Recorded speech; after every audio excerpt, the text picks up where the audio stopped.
Well, Denise, now, Otley Lundgren lived about a quarter of a mile from where I'm standing, the 94-year-old woman who died of inhalation anthrax last week. And about a mile away from where she lived in Seymour is where that letter was found. So you can imagine that people in this section of the Naugatuck Valley quite concerned this evening. I want the public to know that it is still very safe to open your mail and still very safe to go on living your lives. This very small amount of anthrax found could not hurt or make sick anyone in that household.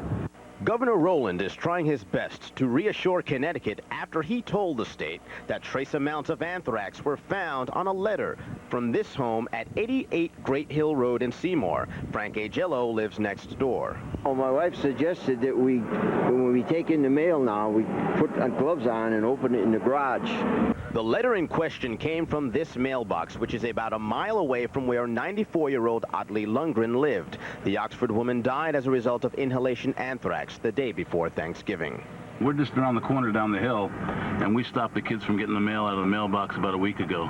This most recent development is one door away from where an 84-year-old man was found dead last week, which initially raised suspicions, but investigators have determined recently that Oscar Haynes died of natural causes.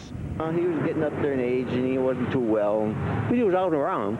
Around town in Oxford, some watch the news developments, which have become routine since the national media have come to town. Not reassuring at all. I think the Christmas card season is definitely over, that's for sure. Back at the home of Otley Lundgren, federal and state agents have intensified their investigation into her death so they can figure out how Lundgren came into contact with the anthrax spores which killed her. Detectives will be photographing, videotaping, sketch mapping, and documenting absolutely everything in that home, well beyond the surface of the initial examination. Now it's a deep examination into the home. Now, earlier this morning, dozens of agents from the FBI, the state police, the Postal Service, the CDC, and other agencies re-entered the Lundgren home. They are looking at every item in that home, and they are treating her home as if she were the victim of a homicide. And I'll have much more on that investigation coming up on Eyewitness News at 6. Al and Denise, back to you. All right, we'll see you then, Andre. Andre Hepkins live in Oxford tonight.